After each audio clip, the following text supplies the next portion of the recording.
معدن الجود والكرم وآله وصحبه وبارك عليه أجمعين۔ موقع کی مناسبت سے اہل سنت کے بہت بڑے عالم امام معقول و منقول حضور شیخ العالم مصلوب قادری بدایونی قدس اللہ سرہ العزیز کے کلام سے دو تین شعر آپ کی سماعتوں کے حوالے۔ آپ فرماتے ہیں، علماء کی خصوصی طرف چاہوں گا، فرماتے ہیں کہ ہوئے پیدا محمد نوع انسان کو مبارک ہو۔ ہوئے پیدا محمد نوع انسان کو مبارک ہو، نہ تنہا نوع انسان جن سے امکان کو مبارک ہو، اور محمد کی ولادت ہو مبارک دونوں عالم کو، محمد کی ولادت ہو مبارک دونوں عالم کو، موالد ثلاثہ چار ارکان کو مبارک ہو، موالد ثلاثہ چار ارکان کو مبارک ہو۔ یہ دور داوری دارین کے دارا کا آیا ہے، یہ دور داوری دارین کے دارا کا آیا ہے، مدار دائرہ تدبیر دوران کو مبارک ہو۔ ہوئے پیدا محمد نوع انسان کو مبارک ہو۔ اور فرماتے ہیں کہ زلال و کفر کی رونق مٹا دی حق تعالی نے، زلال و کفر کی رونق مٹا دی حق تعالی نے، محمد کی ولادت دین و ایمان کو مبارک ہو، محمد کی ولادت دین و ایمان کو مبارک ہو۔ اللہم صلی علی سیدنا مولانا محمد بن علیہ وصحبہ وبارک علیہ وعلی ملتہ۔ حضرات، اسٹیج پر رونق افروز تمام علماء اکرام، حفاظ اعظام، معزز مہمانان اور تمام حاضرین و سامعین، السلام علیکم ورحمۃ اللہ وبرکاتہ۔ اللہ تبارک و تعالیٰ کا شکر اور اس کا بے پناہ احسان کہ اس نے ہمیں اس بامقصد بارونق اور نورانی اجلاس میں جمع ہونے کی سعادت نصیب فرمائی۔ اللہ تبارک و تعالیٰ ہماری اس حاضری کو قبول فرمائے، اور ساتھ ہی ساتھ وہ حضرات کے جنہوں نے اس جلسے کا اہتمام کیا اور اس کا انعقاد کیا، ان کی خدمات کو شرف قبولیت بخشے۔ حضرات، میں نہ کوئی مقرر ہوں، نہ خطیب، نہ کوئی عالم ہوں، نہ مولانا، بلکہ آقا کریم صلی اللہ علیہ وسلم کا ایک ادنا سا اور ناکارہ امتی ہوں، اور اپنے بڑوں کے اور علماء کے حکم پر آپ کے سامنے حاضر ہوا ہوں۔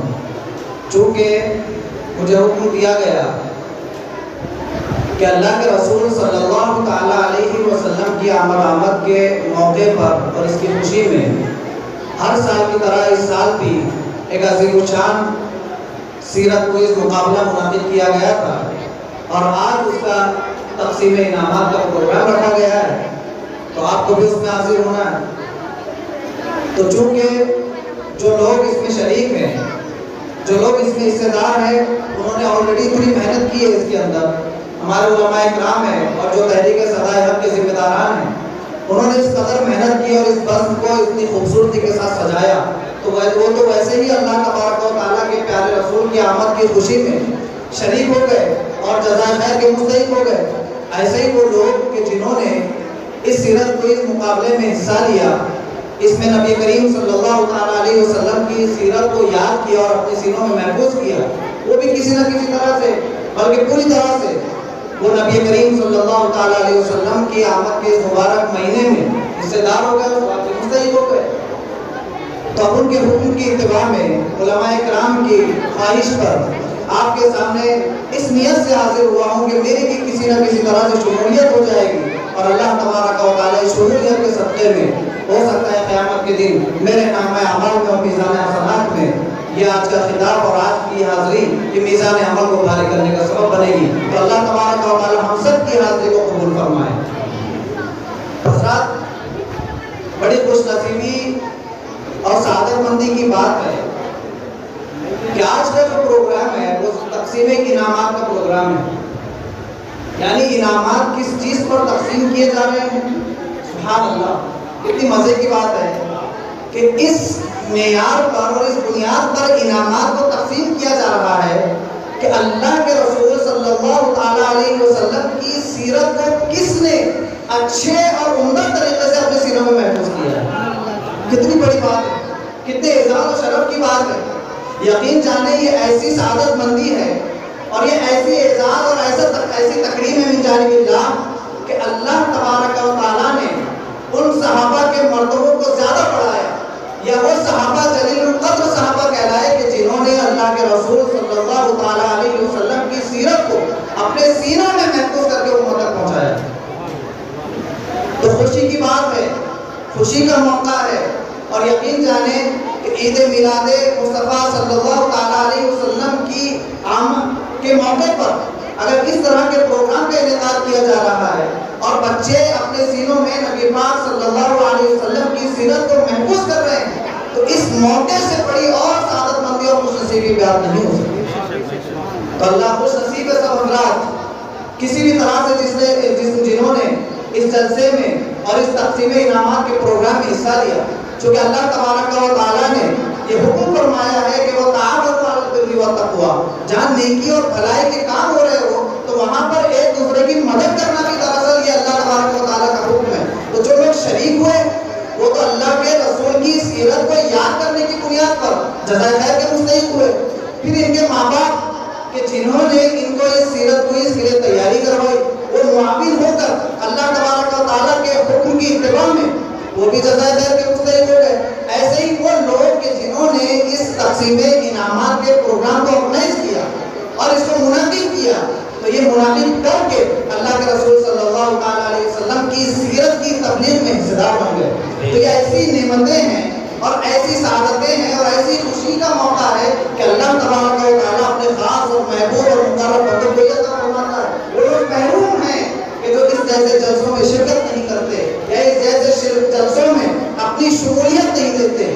تو اللہ تبارک و تعالیٰ اپنے کچھ خاص بندوں کو اختیار فرما لیتا ہے جو اپنے اللہ کے پیارے محبوب کی سیرت کو اپنے سینوں میں محفوظ کر کے پھر اس کی تبلیغ کا فریضہ انجام دیتے ہیں. تو اللہ تبارک و تعالیٰ سب کی ہم سب کی خدمات کو قبول فرمائے اور شرف قبولیت بخشے. حضرات جیسا کہ میں نے پہلے ہی عرض کیا کہ میں کوئی تقریر کرنے کے لیے حاضر نہیں ہوا, بلکہ مجھے یہ حکم دیا گیا تھا کہ آپ مختصر وقت میں اللہ کے رسول صلی اللہ علیہ وسلم کی سیرت کو بیان کر دیں یا سیرت کے حوالے سے گفتگو کر لیں. اور چونکہ موقع بھی ہے, مناسبت بھی ہے, موقع کی مناسبت سے سیرت کو اس کا چونکہ مقابلہ ہے, ابھی بچوں نے نبی کریم صلی اللہ علیہ وسلم کی سیرت کو یاد کیا, محفوظ کیا, تو اسی مناسبت سے حکم دیا گیا. اور یہ اپنے حکم دینے میں بالکل بچا تھے اور صحیح تھے. مجھے حکم ہوا کہ مختصر سے وقت آپ لے لوں اور اس پہ گفتگو کر کے اپنی گفتگو ختم کر دیں. لیکن حیرت کی بات یہ ہے کہ جب میں نے اس موضوع پر سوچنے کی کوشش کی تو میں یہ سوچ رہا تھا کہ نبی کریم صلی اللہ علیہ وسلم کے کس پہلو پر گفتگو کروں. چونکہ آپ ذرا سوچیں کہ نبی پاک صلی اللہ تعالیٰ علیہ وسلم کی ذات گرامی اور آپ ایسی عظیم اور مقدس ہستی ہے کہ آج آپ صلی اللہ تعالیٰ علیہ وسلم کے ظاہری پردہ فرمانے کو 1400 سال سے زیادہ گزر گئے اور کوئی دن اور کوئی لمحہ ایسا نہیں ہے کہ آپ صلی اللہ علیہ وسلم کی سیرت پر کچھ نہ کچھ لکھا نہ جا رہا ہو یا کچھ نہ کچھ بولا نہ جا رہا ہو. پوری تاریخ اٹھا کر دیکھ لیں کہ نبی پاک صلی اللہ علیہ وسلم کی سیرت کے متعلق جتنا لکھا گیا, جتنا پڑھا گیا, جتنا سنا گیا, جتنا بیان کیا گیا, تاریخ گواہ ہے اور ہر مذہب و ملت کا ماننے والا اس بات کی گواہی دیتا ہے کہ اتنا کسی اور ذات اور کسی اور ہستی کے بارے میں نہیں لکھا گیا. قدرت سوچے کہ 1450 سال کی جو تاریخ ہے تو اس میں آپ صلی اللہ علیہ وسلم کی جو سیرت کو مختصر وقت میں کیسے گھیرا جا سکتا ہے, اس کا احاطہ کیسے کیا جا سکتا ہے, آپ وہ سوچیں. لیکن چونکہ نبی پاک صلی اللہ علیہ وسلم کی ذات گرامی وہ ذات گرامی ہے کہ اگر آپ صلی اللہ علیہ وسلم کی ایک عطا کا ذکر بھی یا آپ صلی اللہ علیہ وسلم کی ایک سنت کا ذکر بھی ہم نے اس نیت سے کر لیا کہ اللہ تبارک و تعالیٰ ہمیں اللہ کے رسول کے اطاعت گزار بندوں میں شامل کر لے گا, تو یقین جانے یہی سعادت کی اور سرفرازی کی بات ہے. بے شک. تو اسی لیے مختصر سی بات, کیونکہ آپ صلی اللہ تعالیٰ علیہ وسلم بڑے مشہور شعر ہے کہ شاعر کہتا ہے کہ لا يمكن يمكن الثناء كما كان حقه. اتنا کچھ کیا گیا آپ کی سیرت کے متعلق، لیکن اس کے باوجود بھی شاعر کیا کہتا ہے؟ لا يمكن الثناء كما كان حقه.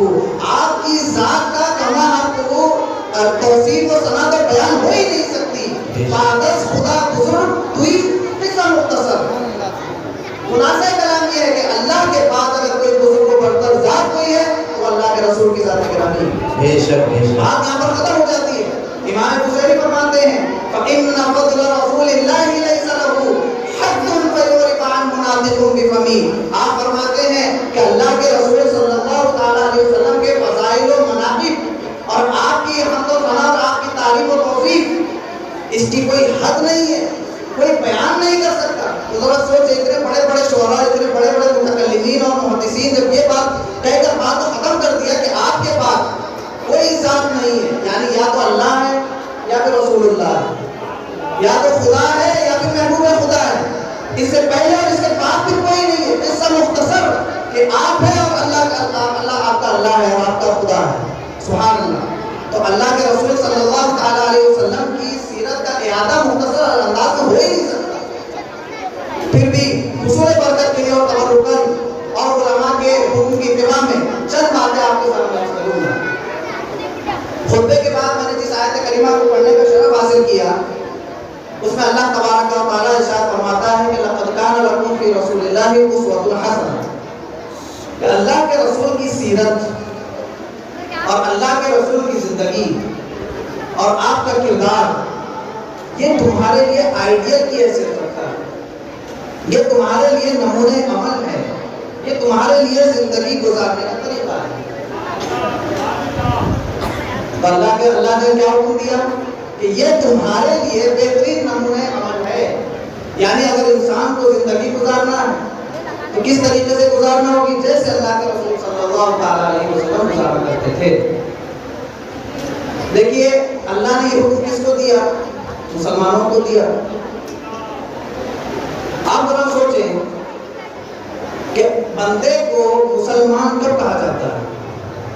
کوئی بھی بندہ مسلمان کب کہلاتا ہے؟ مسلمان کوئی بھی مسلمان اس وقت تک مسلمان نہیں ہو سکتا جب تک کہ وہ محمد رسول اللہ صلی اللہ تعالی علیہ وسلم کی رسالت کی گواہی نہ دے. کیا کہتے ہیں؟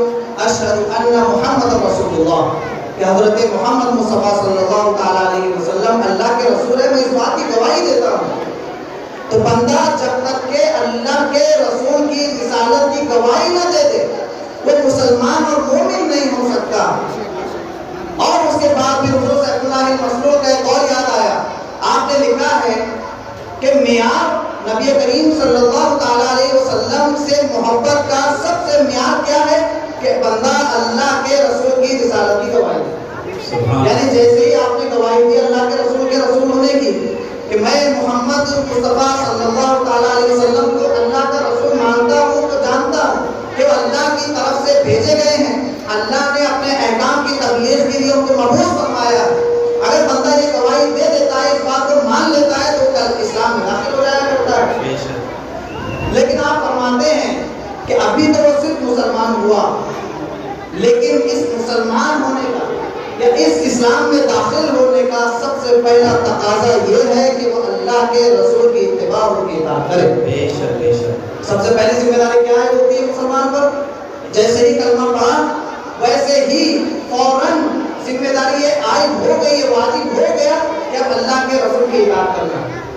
صرف کہنے سے کام نہیں چلے گا کہ ہم اللہ کے محمد مصطفیٰ صلی اللہ تعالی علیہ وسلم کو اللہ کا رسول مانتے ہیں، نعرہ رسالت یا رسول اللہ، بات ختم نہیں ہوئی ہے.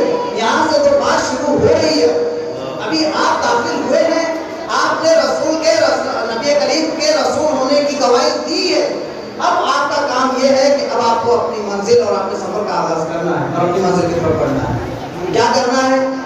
شروعات کرنا ہے کہ نبی کریم صلی اللہ علیہ وسلم کی سیرت کی اتباع کرنی ہے، اس کی اطاعت کرنی ہے. اور اگر اطاعت نہیں کرتے، اتباع نہیں کرتے، نبی کریم صلی اللہ تعالی علیہ وسلم کی زندگی کو اپنے لیے نمونہ اور آئیڈیل نہیں بناتے تو پھر ہم مسلمان بھی نہیں ہیں. تو کیا فرماتے حضور صلی اللہ علیہ وسلم کے کلمہ پڑھنے کے بعد سب سے پہلے ذمہ داری یہ عائد ہوتی ہے کہ اس رسالت کا تقاضا یہ ہے کہ آپ نبی کریم کی اتباع کریں۔ جب نبی کریم صلی اللہ تعالیٰ علیہ وسلم کی اتباع یہی معیار ہے اور یہی بنیاد ہے، تو پھر آخر اس کی کیا وجہ ہے کہ آج ہمارے درمیان اور ہمارے معاشرے اور ہمارے سماج میں سب سے زیادہ فقدان اسی چیز میں نظر آتا ہے؟ آپ خود غور کریں، میں اپنی یا آپ کی یا کسی ایک شخص سے واحد بات نہیں کرتا، ہم خود حاکم ہیں، ہم خود فیصلہ کر سکتے ہیں۔ ہر آدمی اپنے اپنے گریبان میں جھانک کر دیکھ سکتا ہے، وہ غور کر سکتا ہے کہ نبی کریم صلی اللہ تعالیٰ علیہ وسلم کی وہ سیرت جو کتابوں میں لکھی ہوئی ہے، جو علماء بیان کرتے ہیں، جو محدثین نے بیان کیا ہے، جو مفسرین نے محفوظ کیا ہے، ذرا سوچیں کہ ہماری زندگی میں وہ کہاں تک موجود ہے، ہمیں تو فیصلہ کرنا ہے۔ حیرت کی بات یہ ہے کہ وہ رب جو رب ہمارا خالق ہے، ہمارا معبود ہے، ہمارا رب ہے، ہمیں پالنے والا ہے، یعنی اگر اللہ تبارک و تعالیٰ اگر ہمیں زندہ رکھنا کا ارادہ فرمائے تو زندہ رکھے گا۔ اگر اللہ تبارک و تعالیٰ موت دے دے تو اس کو کوئی اعتراض نہیں کر سکتا کہ اللہ نے موت کیوں دی۔ وہ اللہ، وہ خالق، وہ کیا حکم دے رہا ہے، وہ کس بات کو بتا رہا ہے کہ تمہارے لیے زندگی گزارنے کا سب سے بہترین طریقہ یہ ہے کہ آپ محمد رسول اللہ صلی اللہ علیہ وسلم کی سیرت اور ان کی زندگی کو دیکھ کر اس کو رہیں۔ لیکن آج نبی کریم صلی اللہ تعالیٰ علیہ وسلم جو ساری انسانیت اور ساری کائنات کے لیے ایک آئیڈیل کی حیثیت رکھتے ہیں، وہ لوگ کہ جو مسلمان نہیں تھے، جن لوگوں نے اسلام کا کلمہ نہیں پڑھا، جو لوگ مسلمان نہیں ہوئے، غیر مذہب کے ماننے والے، انہوں نے تک نبی کریم صلی اللہ تعالیٰ علیہ وسلم کو ایک مثالی اور ایک آئیڈیل انسان کی حیثیت سے دیکھا، اور انہوں نے بیان کیا اور لکھا اس بات کو کہ محمد عربی سے زیادہ سچا اور محمد عربی سے زائدہ آئیڈیل کوئی شخصیت اس پوری کائنات میں دیکھنے کو نہیں ملتی۔ یہ دوسرے لوگ کہہ رہے ہیں، لیکن آج کیا وجہ ہے کہ اسی آئیڈیل اور اسی اعلیٰ کردار کی شخصیت کہ جن کو بجا طور پر محسن کائنات کہا جاتا ہے، ان کا ماننے والا، ان کا کلمہ پڑھنے والا اور ان کا فالوور آج ان کی بات نہیں مانتے۔ اتنی حیرت کی بات ہے۔ آج ہم نے آئیڈیل کی چیزوں کو بنایا ہے، مغربی کلچر ہمارا آئیڈیل ہے۔ آج جو سیریل ہمیں دکھائے جاتے ہیں جو مسلمانوں کو برباد اور فاسد کرنے کے لیے جو بنائے گئے ہیں، وہ کردار اور وہ کیریکٹر، آج وہ کیریکٹر ہمارے لیے آئیڈیل کی حیثیت رکھتے ہیں۔ ذرا سوچیں کہ آج بڑے بڑے سیریل نکل گئے، پاکستانی سیریل، تو ترکی سیریل، تو یہ سیریل، تو وہ سیریل، آج ہم نے اس کو نمونہ بنایا ہے اور اپنی شادیوں میں اور اپنی عام زندگی میں اس کو لاگو کرنے کی کوشش کر رہے ہیں۔ کتنی حیرت کی بات ہے۔ اور یہ بات ہے اس معاشرے کی جو معاشرہ اپنے آپ کو مسلمان کہتا ہے اور مسلمان کہہ کر اس بات کا دعویٰ کرتا ہے کہ میں رسول کریم کا امتی اور ان کے اطاعت گزار کو اور گنتے بند کرنے والا ہوں، آج ان کا حال یہ ہے۔ ذرا آپ غور کریں آپ اپنے ہی معاشرے پر، حالانکہ اللہ کے رسول صلی اللہ تعالیٰ علیہ وسلم کی آپ زندگی کو دیکھیں کہ آپ صلی اللہ علیہ وسلم نے اپنی زندگی کو کیسے گزارا۔ ایسے ہی اللہ تبارک و تعالیٰ نے آپ کی زندگی کو آئیڈیل اور نمونے عمل نہیں شمار فرمایا، بلکہ آپ صلی اللہ علیہ وسلم نے پریکٹیکلی اس کو اپلائی کر کے دکھایا اپنی تمام پوری زندگی میں۔ مثال کے طور پر چند حدیثیں آپ کے سامنے ذکر کروں، اختتام کی طرف آ رہا ہوں اپنی گفتگو کی۔ اللہ کے رسول صلی اللہ تعالیٰ علیہ وسلم نے ارشاد فرمایا کہ من حسن اسلام المرء ترکہ ما لا یعنی، کہ بہترین مسلمان وہ ہے کہ جو لا یعنی فالتو اور بکواس چیزوں سے دور ہو جائے، اسے اجتناب کرے۔ کیا فرمایا آقا کریم کی سیرت کس طرح سے نمونہ عمل ہے کہ آپ صلی اللہ علیہ وسلم نے جو اقوال ارشاد فرمائے، جو احکام ارشاد فرمائے، آپ صلی اللہ علیہ وسلم نے اپنی زندگی میں عملی طور پر اس کو کر کے دکھایا۔ آپ کے پاس صحابہ کرام نے اس کو کر کے دکھایا۔ کیا فرماتے ہیں آقا کریم؟ آپ فرماتے ہیں صلی اللہ علیہ وسلم کہ انسان بہترین مسلمان اور آئیڈیل مسلمان وہ ہے کہ جو لا یعنی اور فالتو اور بکواس اور بری باتوں سے اجتناب کرے، اس کو چھوڑ دے۔ آج ہم دیکھیں کہ ہمارا معاشرہ ہر اس چیز میں پڑا ہوا ہے کہ جو چیز فالتو ہے، جس کا کوئی مقصد نہیں ہے، جو وقت کا ضیاع ہے، پیسوں کی بربادی ہے، مال کی بربادی ہے، ہر چیز کی بربادی، آج ہم اسی میں پڑے ہوئے ہیں۔ لیکن آقا کریم کی سیرت جو کہ وہ نمونہ عمل تھی، آقا کریم علیہ السلام کی سیرت مبارک اور آپ کی زندگی ہمارے لیے آئیڈیل کی حیثیت رکھتی ہے، ہم نے اس کو کر دیا۔ آج مسلم معاشرے کا حال دیکھ لیجئے کہ ہم خود غور کریں کہ انانیت، تکبر دیکھنے کو تیار نہیں ہو، ہم کسی سے رواداری اور اس سلوک کے ساتھ ملنے کو تیار نہیں ہیں۔ آقا کریم صلی اللہ تعالیٰ علیہ وسلم نے تو ارشاد فرمایا، بلکہ آپ یہ سوچیں، علماء کرام بیٹھے ہی بتائیں گے آپ کو کہ اللہ کے رسول صلی اللہ تعالیٰ علیہ وسلم کی دعوت کا اور آپ کی رسالت کا اصل مقصد یہ تھا کہ لوگوں میں آپس میں محبت اور اتحاد قائم ہو۔ اصل دعوت کا مقصد کیا تھا کہ لوگوں میں محبت قائم ہو جائے۔ آپ ذرا سوچیں، اللہ تبارک و تعالیٰ نے قرآن کریم میں ارشاد فرمایا، یہ بات جو ہے اوس و خزرج دو قبیلے تھے عرب کے اندر، جن کے آپس میں اس قدر نااتفاقیات تھی اور اس قدر اختلافات تھے کہ سالہ سال ایک بات پر اگر جنگ چلتی تو سالہ سال اس پر لگے رہتے، اس پر لڑائی جھگڑا کرتے رہتے۔ لیکن اللہ کے رسول صلی اللہ تعالیٰ علیہ وسلم کے درمیان تشریف لائے، آپ ان کے درمیان مبعوث کیے گئے، اور آقا کریم صلی اللہ تعالیٰ علیہ وسلم نے اوس و خزرج جو صدیوں سے آپس میں ایک دوسرے کے ساتھ ذات کے نام پر، عنصریت کے نام پر جو ایک دوسرے سے لڑائی اور اتفاقیہ کرتا چلا تھا، آپ صلی اللہ علیہ وسلم نے ان کے درمیان اخوت اور محبت کا کہ وہ بنیاد ڈالی کہ پھر وہ آپس میں ایک دوسرے کو بھائی بھائی کہنے لگے۔ اللہ تبارک و تعالیٰ نے قرآن کریم میں ارشاد فرمایا کہ وَاذْكُرُوا إِذْ كُنْتُمْ أَعْدَاءً فَأَلَّفَ بَيْنَ قُلُوبِكُمْ، کہ آپ تم یاد کرو اس نعمت کو اللہ کی کہ جب تم ایک دوسرے کے دشمن تھے، خون کے پیاسے تھے، ایک دوسرے کے جانی دشمن تھے، فَأَلَّفَ بَيْنَ قُلُوبِكُمْ، پھر اللہ تبارک و تعالیٰ نے اپنے رسول کو بھیج کر، اپنے رسول کی سیرت کے ذریعے سے، اپنے رسول کے کردار کے ذریعے سے، ان کے عمل کے ذریعے سے اللہ تبارک و تعالیٰ نے تمہارے دلوں میں محبت پیدا کر دی، فَأَصْبَحْتُمْ بِنِعْمَتِهِ إِخْوَانًا، کہ جس کی وجہ سے آج تم ایک دوسرے کو بھائی بھائی کہہ رہے ہو۔ حیرت کی بات ہے کہ وہ رسول جو خالص اخوت اور محبت کا پیغام لے کر آیا، دوسروں کی بات تو چھوڑیے کہ دوسروں کے ساتھ ہمارا معاملہ کیسا ہے، ہم آپس میں متحد ہونے تیار نہیں ہیں، آپس میں ایک دوسرے سے محبت کرنے تیار نہیں ہیں، ایک دوسرے سے منہ بگاڑ کر بات کرتے ہیں۔ اللہ کے رسول صلی اللہ تعالیٰ علیہ وسلم کا طرز عمل تو یہ تھا، آپ کا حسن اخلاق اور آپ کی زندگی کا عالم تو یہ تھا کہ آقا کریم کی جو سوال سیرت نگار لکھتے ہیں، حضرت علی سے روایت ہے کہ آپ فرماتے ہیں کان رسول اللہ صلی اللہ علیہ وسلم دائم البشر، کہ آپ صلی اللہ تعالیٰ علیہ وسلم جب بھی کسی سے ملا کرتے تھے، جب بھی کسی سے ملاقات فرمایا کرتے تھے تو آپ وہ مسکرا کر بات کیا کرتے تھے، مسکرا کر ملا کرتے تھے۔ لیکن آج ہمارا معاشرہ دیکھیں کہ ہم آج نبی کریم صلی اللہ علیہ وسلم کی اتنی چھوٹی سی سنت کہ جس میں اللہ کے رسول صلی اللہ تعالیٰ علیہ وسلم نے محبت کا ایک بڑا سبب اور ایک بڑی وجہ چھپا کر رکھی ہے، آج ہم اس کو قبول کرنے تیار نہیں ہیں۔ اللہ کے رسول صلی اللہ تعالیٰ علیہ وسلم نے اسی محبت اور اخوت کی بارہا تعلیم فرمائی، اور متعدد اور صحابہ سے اس پر مل جائے گی کہ جو صرف اور صرف اس کی بنیاد اس پر ہے کہ لوگوں میں محبت قائم ہو جائے۔ اللہ کے رسول صلی اللہ تعالیٰ علیہ وسلم ایک حدیث مبارک میں ارشاد فرماتے ہیں کہ اولا ادلکم علی شیء، کیا فرمایا صحابہ کرام سے، اولا ادلکم علی شیء اذا فعلتموه تحاببتم، کیا میں تمہیں ایسی چیز نہ بتا دوں، سبحان اللہ، کیا فرماتے ہیں، کیا میں تمہیں ایسی چیز نہ بتا دوں کہ اگر تم نے اس چیز پر عمل کر لیا تحاببتم تو تم ایک دوسرے سے محبت کرنے لگ جاؤ۔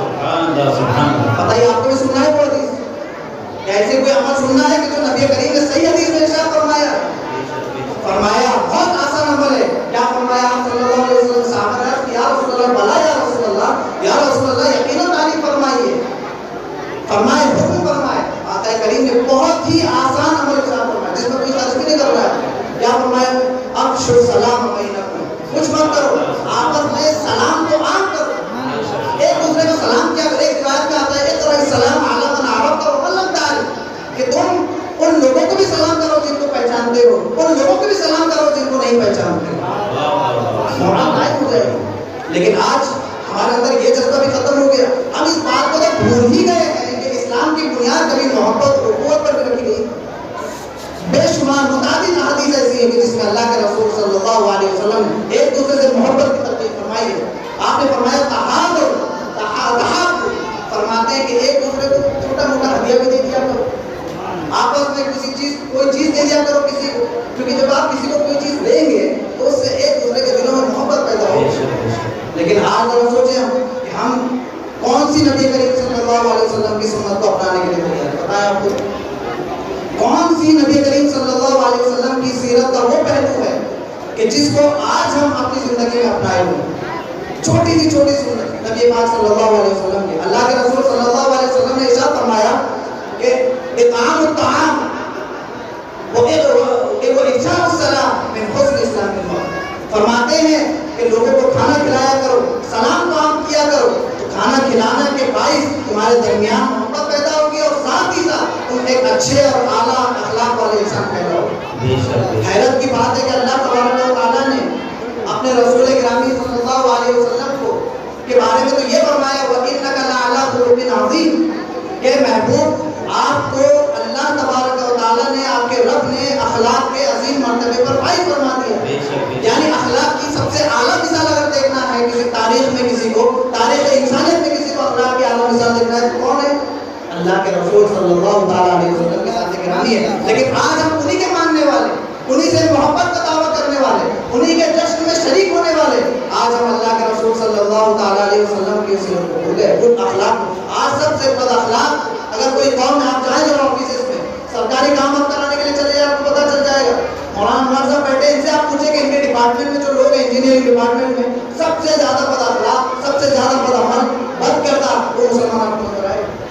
آپ پوچھیں ذرا جا کر علماء سے پوچھیں, وہ نوجوان جو آج بڑی بڑی آفیسز میں کام کرتے ہیں ان سے آپ پوچھیں, وہ بتائیں گے آپ کو سب سے پچھڑا ہوا طبقہ مسلمان کا طبقہ. اور ہم دعویٰ کیا کرتے ہیں کہ ہم اللہ کے رسول صلی اللہ علیہ وسلم کے نام پر جان نچھاور کرنے والے ہیں. ہم جان نثار ہیں نبی کریم صلی اللہ علیہ وسلم کے. ہمارے حضرت, ہمارے شیخ حضور جانشین تاجدار اہل سنت حضرت عطیف میاں صاحب اللہ فرماتے ہیں کہ لوگ یہ کہتے ہیں کہ محبت رسول میں موت بھی قبول ہے. آپ فرماتے ہیں کہ ارے موت تو چھوڑیے, پہلے زندگی تو قبول کر کے دکھاؤ. موت تو بات کی چیز ہے, وہ تو اللہ تبارک و تعالیٰ جس کو چاہتا ہے عطا فرما دے گا, جس کو شہادت دینا ہے دے دے گا. پہلے نبی کریم کی محبت میں زندگی کو قبول کرو.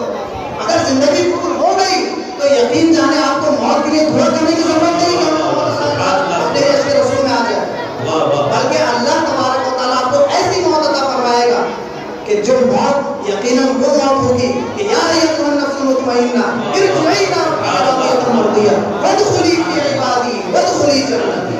لیکن یہ کب ہوگا؟ جب آپ اللہ کے رسول صلی اللہ علیہ وسلم کی اس سیرت پر عمل کریں گے کہ جس کے بارے میں اللہ تبارک و تعالیٰ اسوہ حسنہ. سمجھ میں آئی بات؟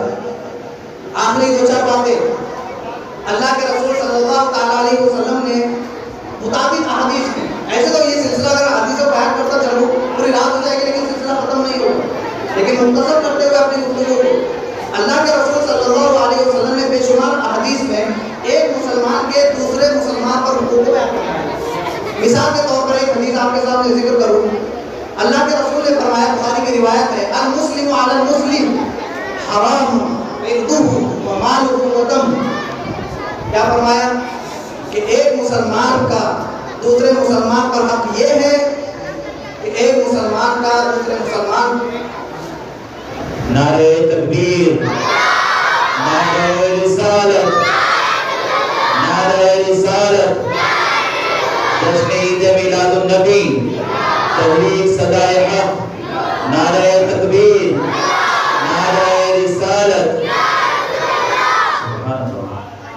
کیا فرمایا آتا ہے کریم نے کہ ایک مسلمان کا دوسرے مسلمان پر خون حرام ہے, اور کیا مال حرام ہے, اور عزت و آبرو حرام ہے. کیا مطلب ہوا اس کا؟ مطلب یہ ہے کہ ایک مسلمان دوسرے مسلمان کو کوئی جسمانی تکلیف نہیں پہنچا سکتا, کوئی کسی کو چوٹ نہیں پہنچا سکتا, کوئی کسی کا خون نہیں بہا سکتا, کوئی کسی کا قتل نہیں کر سکتا. لیکن آج ہم دیکھیں آقا کریم صلی اللہ علیہ وسلم نے تو خون کی بات فرمائی, یعنی جسمانی تکلیف نہیں پہنچا سکتا.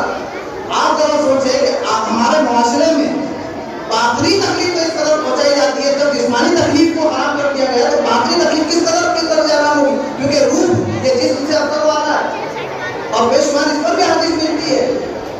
آقا کریم صلی اللہ علیہ وسلم نے ایک مسلمان کے خون کو حرام کر دیا. کیا مطلب کہ جسمانی آپ تکلیف نہیں پہنچا سکتے, جب جسمانی نہیں پہنچا سکتے تو باطنی کیسے پہنچا سکتے؟ باطنی کا کیا مطلب ہوا کہ آپ کسی کی برائی نہیں کر سکتے, آپ کسی کی غیبت نہیں کر سکتے, آپ کسی کی چغلی نہیں کر سکتے, آپ کسی کے بارے میں جھوٹ بات نہیں کر سکتے, آپ کسی کی کوئی برائی کسی دوسرے کے سامنے بیان کر کے ٹھٹے مار کے نہیں کر سکتے. یہ ہے اسلام. اللہ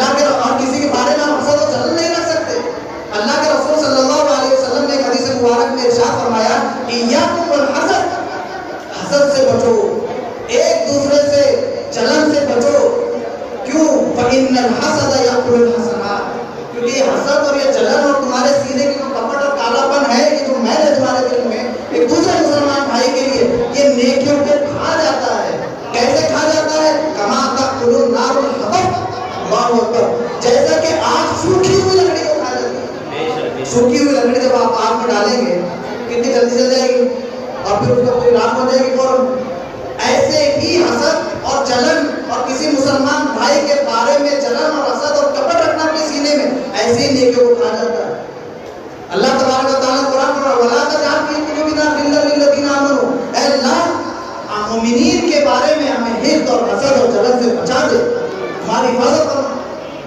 اللہ نے قرآن کریم میں اس کی تعلیم فرمائی. لیکن آج آپ دیکھیں کہ مومنین دوسرے مومنین کی کس قدر حق تلفی کر رہے ہیں.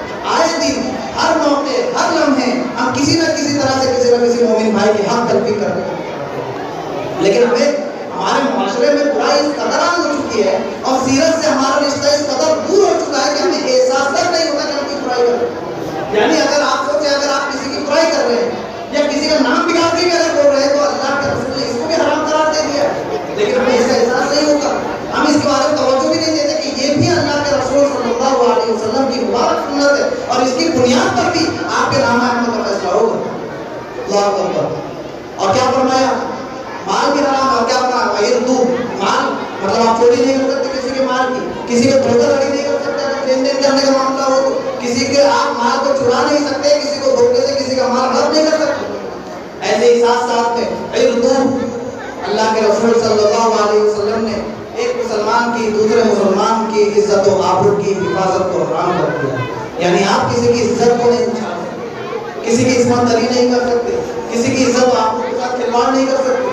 اور یہ خصوصیت کے ساتھ محدثین بیان کرتے ہیں کہ یہ جو جملہ ہے نبی کریم صلی اللہ علیہ وسلم کی حدیث مبارک ہے، یہ جو چیز ہے یہ تو عام مسلمین کے لیے تو ہے ہی، لیکن خاص طور سے یہ عورتوں کے متعلق آیا ہے. یعنی اللہ کے رسول صلی اللہ تعالیٰ علیہ وسلم نے جہاں ایک طرف عورتوں کے حقوق کی اور ان کی عزت و آبرو کی حفاظت کی تعلیم فرمائی ہے، تو اس حدیث پاک میں بھی اللہ کے رسول صلی اللہ علیہ وسلم نے عورتوں کے حقوق کی اور ان کی عزت و آبرو کے تحفظ کا حکم فرمایا ہے. یعنی اسلام کا قانون اور اسلام کا نظام یہ ہے کہ اگر کوئی عورت ہو تو سارے دنیا کے مسلمانوں پر یہ فرض اور واجب ہے کہ اس کی عزت و آبرو کی حفاظت کرے. بلکہ علماء نے اور جنہوں نے اسلامی نظام پر لکھا ہے وہ یہ کہتے ہیں کہ فقہاء اور محدثین کا اس بات پر اتفاق ہے کہ اگر فرض کر لو کہ دنیا میں کوئی ایک عورت رہ گئی، کتنی؟ صرف ایک عورت اور باقی سب مرد ہیں، تو تمام مردوں پر یہ واجب ہے، ان تمام مردوں کی یہ ذمہ داری ہے کہ اس عورت کے عزت و آبرو کی وہ حفاظت کرے. اللہ نے عورتوں کے مقام کو اور اسلام نے عورتوں کے مقام کو اس قدر بلند کیا.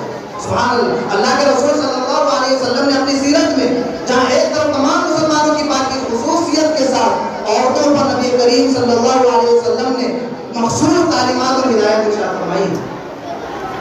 آپ لوگ اسلام پر اعتراض کرتے ہیں کہ لوگوں کے اسلام نے یا اللہ کے رسول صلی اللہ علیہ وسلم نے پردے کا حکم دے کر عورت کو قید میں ڈال دیا ہے اور عورت کے حقوق کی پامالی کر دی ہے. ہمارے شیخ فرماتے ہیں اس حدیث کی تفسیر میں، وہ کہتے ہیں کہ لوگ یہ کہتے ہیں پردے کے بارے میں کہ پردہ کرنا یہ حقوق کی پامالی ہے اور عورتوں کو نیچا دکھانا ہے. ایسا نہیں ہے، بلکہ آپ یہ جملہ ارشاد فرماتے ہیں ہمیشہ، آپ کہتے ہیں کہ دراصل اللہ تبارک و تعالیٰ نے پردے کا حکم دے کر عورت کے عزت و مقام کو بڑھایا ہے. کیسے بڑھایا ہے؟ اللہ نے غیر محرم حضرات کے لیے یہ حکم جاری فرما دیا کہ تمہاری یہ حیثیت نہیں، تمہاری یہ مجال نہیں، تمہاری یہ اوقات نہیں کہ تم کسی عورت کو دیکھ سکو. یہ عورت کی عزت و آبرو کی حفاظت اور اس کے مقام کو بڑھانا ہے، اور جو لوگ عورتوں کی عزت و آبرو کی حفاظت نہیں کرتے ان کے مقام کو کم کرنا ہے. تو پردے کا حکم دے کر اللہ تبارک و تعالیٰ نے عورتوں کے مقام کو بڑھایا. اور ایسے ہی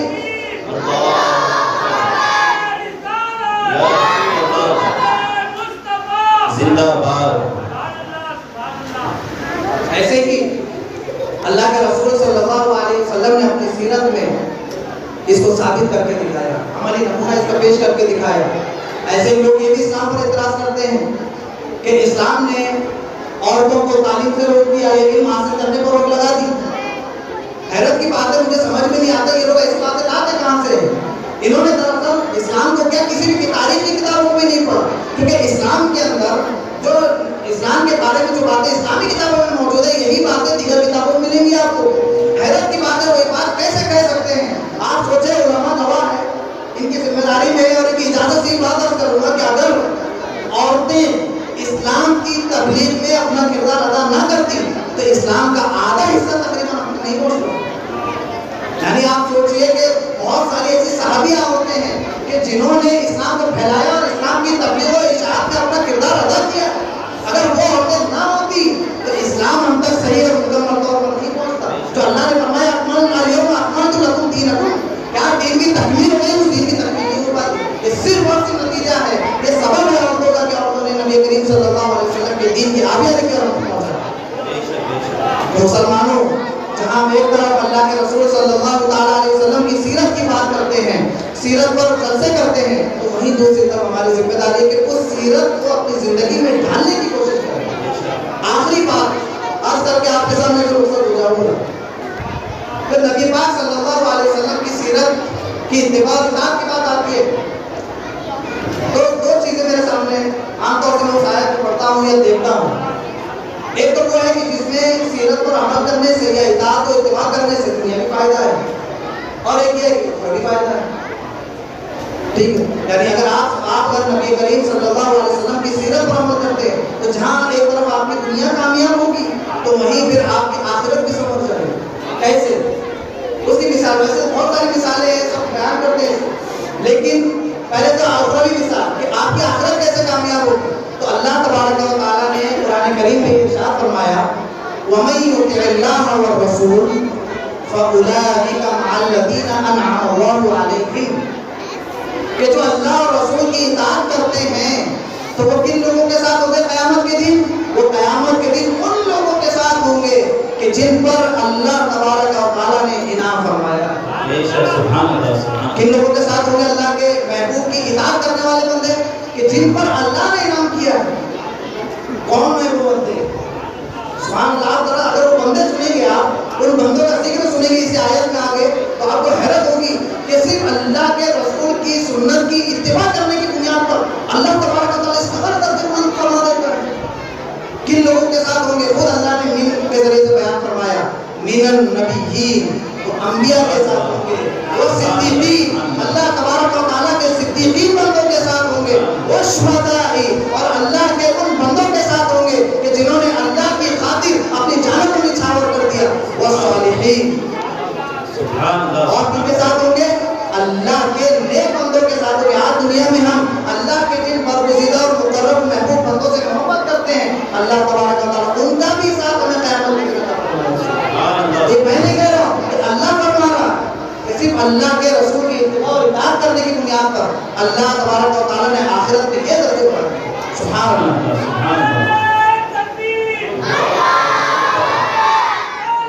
یا رسول اللہ۔ اب آخری بات جو میں نے عرض کیا تھا کہ دنیا بھی کیا فائدہ ہوگا اللہ کے رسول کی سیرت پر عمل کرنے سے، ایک تو یہی ہے کہ آپ دنیاوی اعتبار سے آپ ایک آئیڈیل اور ایک اچھے انسان کہلانے کے مستحق ہو جائیں گے۔ انسان، اسلام ایسا مذہب ہے کہ جس کی تعلیمات پر عمل کر کے انسان ایک آئیڈیل اور مثالی انسان بنتا ہے، صرف مسلمان ہی نہیں، ایک مثالی انسان بنتا ہے۔ لیکن میں آپ کے سامنے ایک قول پیش کروں گا کہ جو قول کس کا ہے؟ سید الشہداء، امام علی مقام حضرت سیدنا امام حسین رضی اللہ تعالیٰ عنہ۔ آپ نے حضرت امام حسین کے ابھی ایک مہینہ پہلے آپ نے دیکھا کہ لوگوں نے بڑی محبت کے دعوے کیے، امام حسین کی محبت میں اسٹیٹس لگائے، اسٹوریاں رکھی اپنی اپنی، ریلز بنائے ان پر اور محبت کے دعوے کیے۔ سر آپ نے کبھی سوچا کہ امام حسین نے اپنی زندگی میں جو ان کی شہادت ہوئی، یہ تو ایک بڑا کارنامہ تھا آپ کی زندگی کا، ایک بڑا ٹرم تھا آپ کی زندگی میں، لیکن آپ نے اپنی زندگی کیسے گزاری کبھی اس پر غور کیا؟ آپ کا صرف ایک قول آپ کی زندگی سے بیان کروں گا آپ کے سامنے۔ آپ نے اللہ کے رسول صلی اللہ علیہ وسلم کی سیرت کی اہمیت اور اللہ کے رسول صلی اللہ علیہ وسلم کے بتائے ہوئے راستے پر عمل کرنے کے متعلق جو تاریخی جملہ ارشاد فرمایا، آپ اگر آج کے زمانے کے حساب سے اگر اس کو دیکھیں تو آپ کو بہت دور واضح ہو جائے گی، بات سمجھ میں آ جائے گی۔ کیا فرمایا امام علی مقام؟ آپ فرماتے ہیں لتا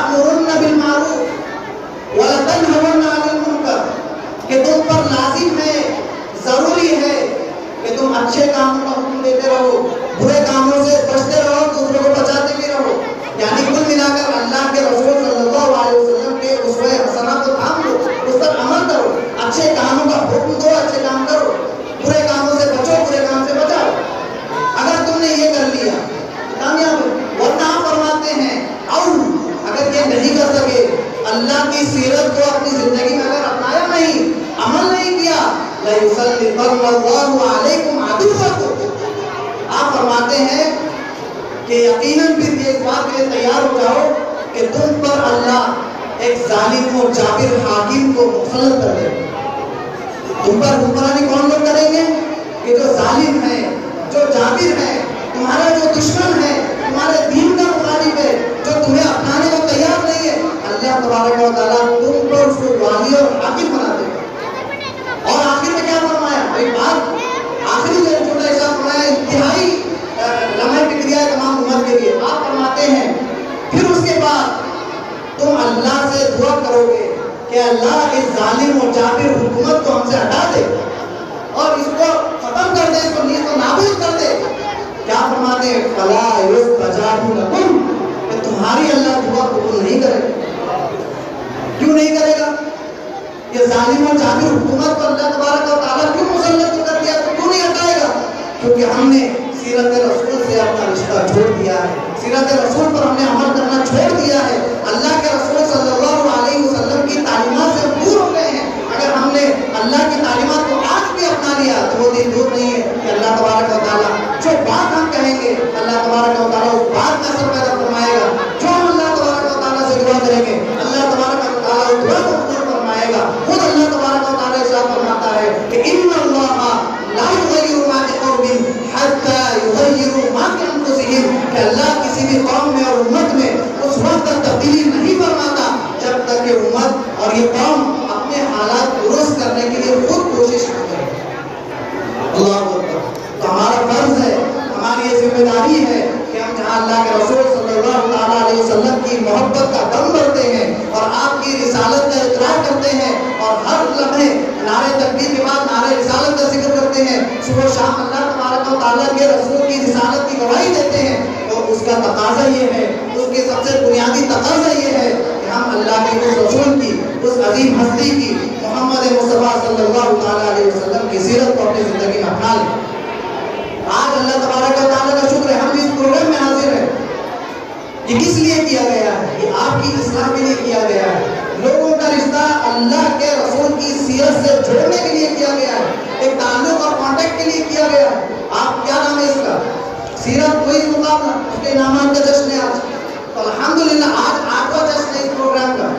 اللہ تبارک و تعالیٰ اس کے اراکین کو سلامت رکھے، تحریک صدائے حق کے اراکین کو، کہ جو ہر سال اپنے طور پر جتنی کوشش کر رہے ہیں، سبحان اللہ، جتنی کوشش کر رہے ہیں، کم از کم آج اس شہر کے اندر یا اطراف کے ضلع میں اگر کوئی کر رہا تو مجھے اس کا علم نہیں، کم از کم اس شہر کے اندر تحریک صدائے حق نے جو ذمہ داری اٹھائی ہے اللہ کے رسول صلی اللہ علیہ وسلم کی سیرت کے لوگوں کا رشتہ مضبوط کر رہی ہے، کم سے کم اہل سنت و جماعت میں تو مجھے دیکھنے کو نہیں ملا۔ خدمت خلق کے ذریعے سے اللہ کے رسول صلی اللہ علیہ وسلم کی سیرت کو عام کر رہے ہیں۔ آپ دیکھ رہے میں یہ بات صرف دعوت نہیں کر رہی ہے یا صرف میں نے کہا میں بات کروں، بلکہ یہ بات آپ لوگ دیکھ رہے ہیں کہ خدمت خلق کس طرح سے کی جا رہی ہے تحریک صدائے کی جانب سے، کس طرح سے سیرت کو اس کے مقابلے کو انعقاد کر کے لوگوں کو اللہ کے رسول کی سیرت سے قریب کیا جا رہا ہے۔ آپ خود دیکھ رہے ہیں اس کو، آپ ہوا ہے اس کو، اور مشاہدہ سب سے بڑی دلیل ہوتا ہے، میں ہمیشہ بات کہتا ہوں کسی دلیل کی ضرورت نہیں ہے اس پر، آپ خود دیکھیں اور فیصلہ کریں۔ دوسری اور دیکھ لیجیے آپ کہ جہاں اللہ تبارک و تعالیٰ کی سیرت کا اس طرح سے انعقاد کیا جا رہا ہے کہ سیرت کا اس طرح سے بھائی مقابلے کروا لیے یا خدمت خلق کر لی، وہیں دوسری طرف آپ دیکھیں کہ اتنی بڑی مسجد نارے گاؤں کے اندر اتنی بڑی مسجد کی تعمیر کروا دی کہ اللہ کے رسول صلی اللہ تعالیٰ علیہ وسلم نے مسجد بنانے کی اس قدر اہتمام فرمایا ہے اور اس قدر اس پر نبی پاک صلی اللہ علیہ وسلم نے بشارتیں دی ہیں کہ آپ یہ یقیناً سنا ہوگا کہ اللہ تبارک و تعالیٰ اللہ کے رسول فرماتے ہیں کہ جس نے اللہ کی خاطر کوئی گھر بنایا تو اللہ تبارک و تعالیٰ جنت میں اس کے لیے گھر بنائے گا۔ تو دراصل یہ اللہ کے رسول کا یہ قول، یہ سیرت اللہ کے رسول صلی اللہ علیہ وسلم کے اوپر عمل کرنا ہے، یہ اس کی اتباع اور اطاعت ہی ہے کہ اتنی بڑی مسجد آپ کے سامنے موجود ہے اور آپ کے سامنے اس شان و شوکت کے ساتھ کھڑی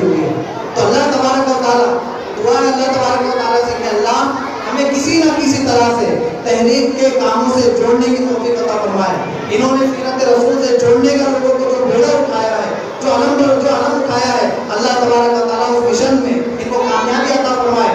ان کا جو بھی مقصد ہے اللہ تبارک و تعالیٰ اس مقصد میں ان کو کامیابی عطا فرمائے، ان کو منزل مقصود تک پہنچائے. اور کثرت کے ساتھ ایسے علماء اور ایسے باعمل لوگ اور ایسے ذمہ داران اور ایسے جو ہے اللہ کے رسول کے لیے کام کرنے والے گزار بندوں کے ساتھ ہمیں بھی بڑھ چڑھ کے حصہ لینے کی توفیق رب عنایت فرمائے. آخر میں صرف اتنا شعر پڑھوں گا کہ کی محمد صلی اللہ علیہ وسلم تو ہم تیرے ہیں، یہ جہاں چیز ہے کیا لوح و قلم تیرے ہیں. وآخر دعوانا ان الحمدللہ رب العالمین والسلام علیکم ورحمۃ اللہ وبرکاتہ. أعوذ بالله من الشيطان الرجيم.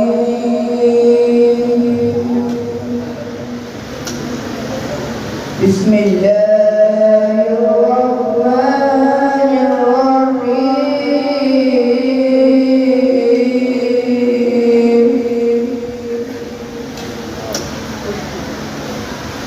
ألف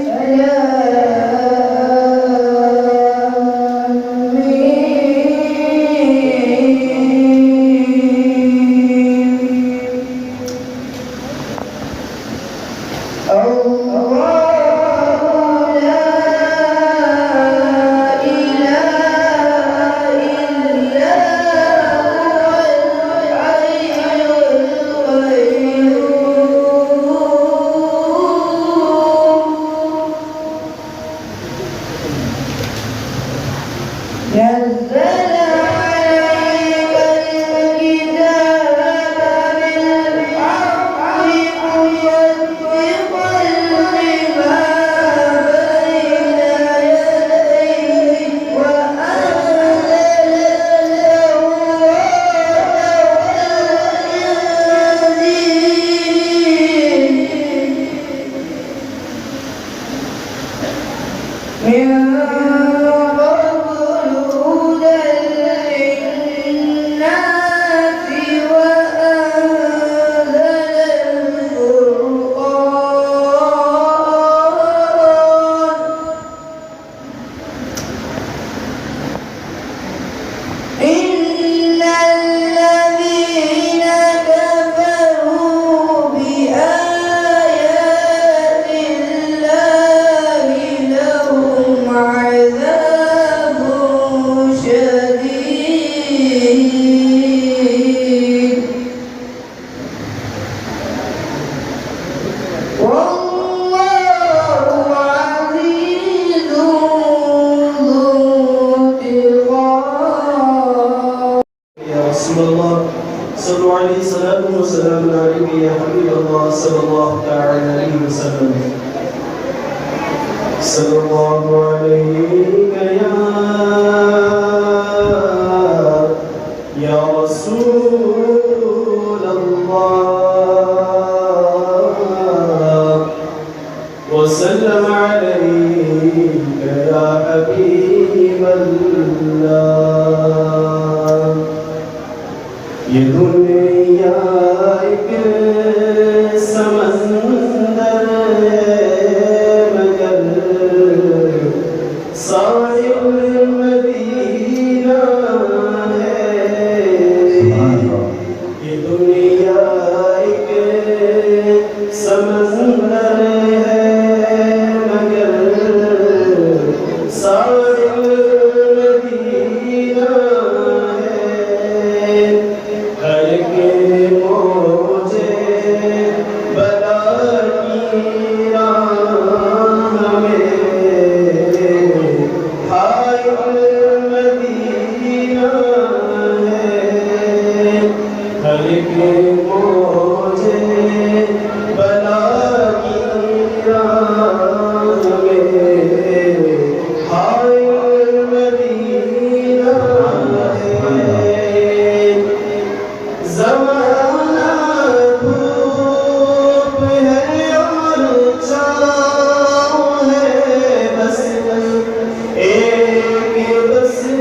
مگر شامل مدینہ ہے، مدینے کے مسافر تجھ پہ میرے جان و دل قربان، مدینے کے مسافر تجھ پہ میرے جان و دل قربان،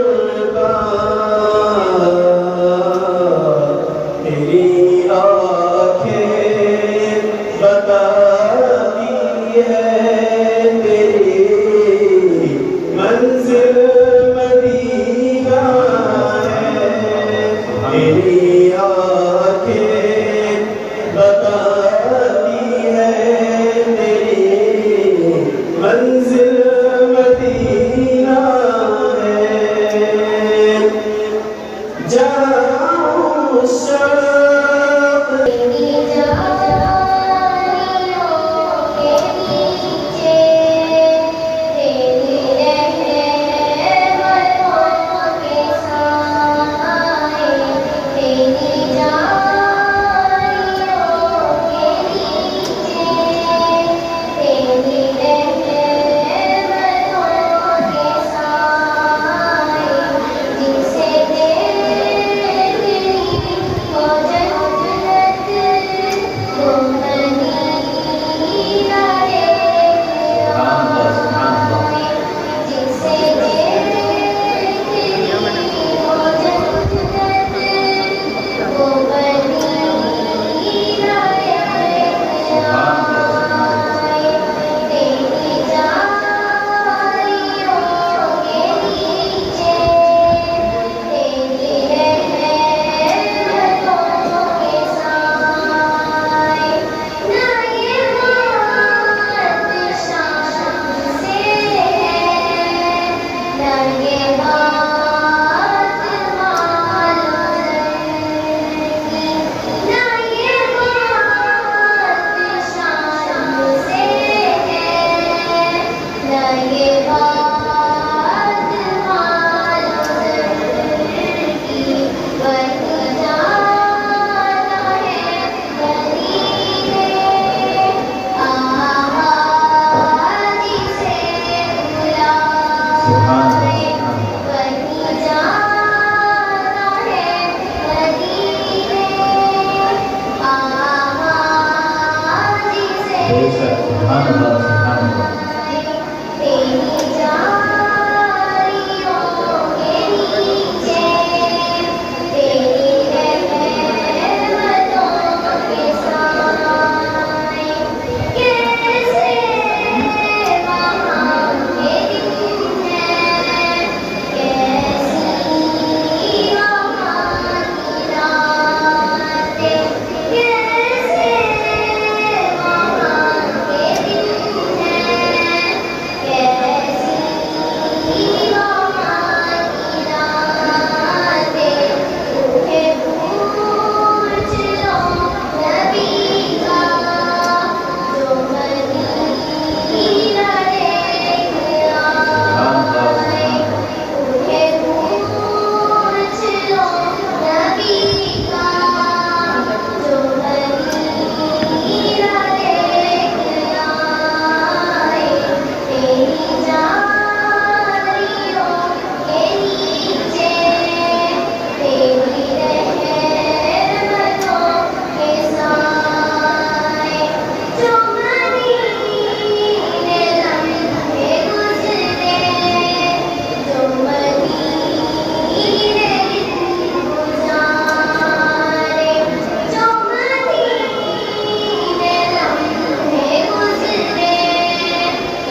الجماعت کی جانب سے آپ تمامی حضرات کا میں یہاں آنے پر تہ دل سے شکریہ ادا کرتا ہوں، تمام علماء کرام کا اور مہمانان خصوصی کا اور سامعین حاضرین اور تمام اسکول کالجز اور مکاتب دینیہ کے تمام ذمہ داران کا ہم تحریک کی طرف سے تہ دل سے شکریہ ادا کرتے ہیں کہ آپ نے ہمیں اپنے اس تحریک صدایہ کے سیرت مصطفیٰ کو اس مقابلے میں ہمارا ساتھ دیا، تعاون کیا۔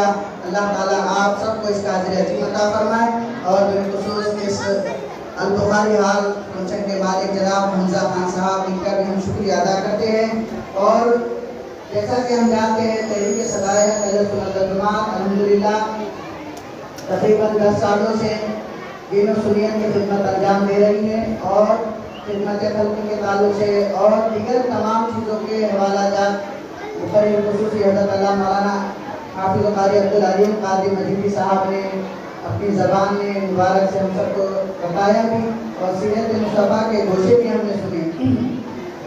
غفلت کی حالتوں سے جگائے صدائے حق، سنت کی راہ پر سب کو چلائے صدائے حق، روشن ہے ہر ایک قلب و حب رسول سے، نعت نبی صلی اللہ علیہ وسلم کچھ ایسے سنائے صدائے حق۔ مانا راستہ یہ ذرا مشکل ضرور ہے، آسان بھی یہ راہ بنائے صدائے حق، ہو جائے گم نہ نسل نو ظلمات میں کہیں، آواز دے کر سب کو بلائے صدائے حق۔ اور خیر الورا کا فیض ہے غوث کرم، غوث پاک کا کرم ہے، خواجہ معین کے رنگ میں آئے صدائے حق۔ بانی جامعہ کے ہیں انوار سب طرف، فاروقیت کی شان دکھائے صدائے حق۔ کوشش یہ زیر سائے خواجہ شریف ہے، کوشش یہ زیر سائے خواجہ شریف ہے، مصباح سے جو آئے تو آئے صدائے حق۔ اور ظلمت کی آندھیوں سے کیسے خوف ہو اے معین، ظلمت کی آندھیوں سے کیسے خوف ہو اے معین، ہر دل کو سیدھی راہ دکھائے صدائے حق۔ محترم سامعین حاضرین، آپ تمامی حضرات اور طلباء خاص طور سے جس عمل کا جس کام کا بے چینی سے انتظار کر رہے الحمدللہ وہ عنقریب ساری چیزیں ہونے والی ہیں۔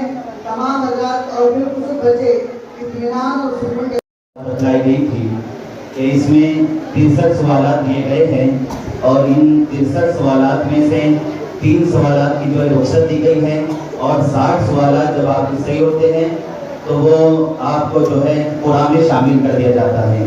الحمدللہ اس سال جو ہے تقریباً اورنگ آباد کے اضلاع میں اور اطراف اور اطراف میں تقریباً پورے مراٹھواڑے میں جو ہے تحریک صدائے حق کی جانب سے سیرت مصطفیٰ صلی اللہ علیہ وسلم کو اس تقسیم کیے گئے اور الحمدللہ اس میں سے بہت سارے سینکڑوں کی تعداد میں ایسے لوگ ہیں، ایسے طلباء ہیں جنہوں نے محنتیں کی، جد و جہد کی، کوششیں کی، آقا علیہ الصلوۃ والسلام کی سیرت پاک کو پڑھا اور اپنے جو ہے جوابات ہم تک پہنچائیں۔ الحمدللہ سینکڑوں کی تعداد میں جو ہے وہ صحیح جوابات کے آنسر شیٹ ہمارے پاس جمع ہو چکے ہیں۔ حضرت حافظ وقاری شیخ عبدالکریم صاحب جو ہیں یہاں پر جو آپ کو باکس نظر آ رہا ہے کانچ کا، تو اس میں وہ چٹھیاں ڈالی جا رہی ہیں جن کے جوابات الحمدللہ 63 سوالات جو ہے جوابات بالکل صحیح آئے تھے، ان تمام کو قرآن میں جو ہے شامل کر دیا گیا ہے اور یہ چٹھیاں جو ہیں آپ کے سامنے پورا باکس میں ڈالی جا رہی ہیں۔